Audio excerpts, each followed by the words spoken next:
Kisah yang kedua, satu hari itu hujan gerimis. Memang 11 lebih. 11 lebih hujan gerimis, jalan tak berapa elok. Lepas tu kita pelankan kenderaan. Kita shortcut dekat Bukit Cerakah.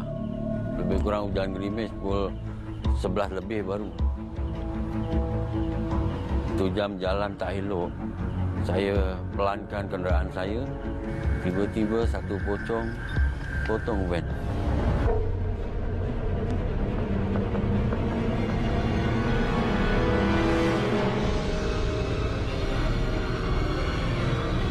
Jadi niat saya, ke hati saya nak tolong dia. Saya bukakan pintu, suruh masuk. Tiba-tiba hilang. Pasal iblis ni, dia suka nyakat kita. Nak sesatkan kita. Jadi macam mana pun dia akan sesatkan kita. Macam mana cara pun. Jadi kita sebagai manusia, ingatlah. Ingat kita matinya hari-hari kalau boleh. Istighfar hari-hari. Bila kita istighfar, kita akan ingat mati. Bila kita tak istighfar, hidup kita tak akan ingat mati. Pasal kita ni hidup tak lama.